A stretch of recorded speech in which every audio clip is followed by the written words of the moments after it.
कि 7 साल से ज्यादा सजा है वो सभी घृणित अपराधों के लिए हमने फोरेंसिक साइंस लेबोरेटरी की विजिट को कंपलसरी किया है, जिससे कन्विक्शन रेशियो के अंदर बढ़ावा होगा।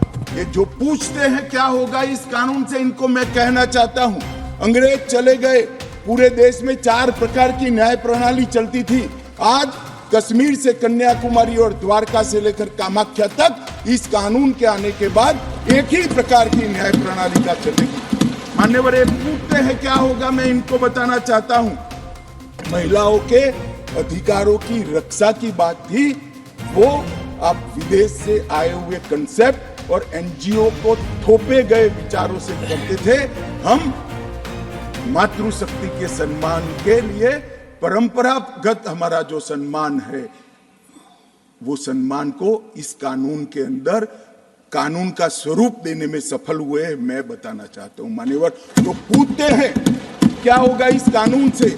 आजादी के 75 साल तक और 4 दशक से आतंकवाद का दंश झेलने के बाद इस देश की आपराधिक न्याय प्रणाली के कानूनों के अंदर आतंकवाद की डेफिनेशन नहीं थी।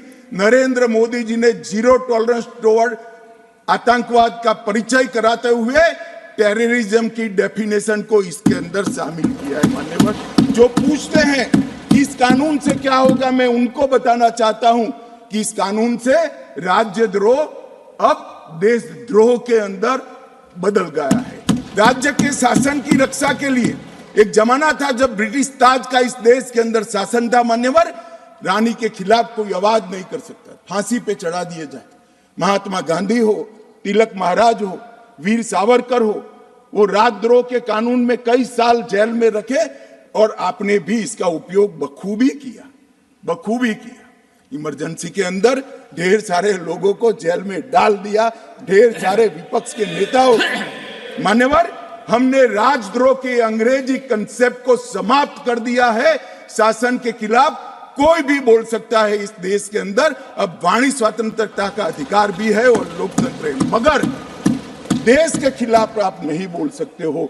देश के खिलाफ बोलोगे, देश के खिलाफ कुछ करोगे, देश के हितों को नुकसान करोगे, तो कठोर से कठोर दंड का प्रावधान इस कानून के अंदर है। व्यक्ति और देश के बीच में क्या अंतर होता है? डेमोक्रेसी का जो मूल विचार है, लोकतंत्र का जो विचार है, देश महान होता है, व्यक्ति महान नहीं होता है।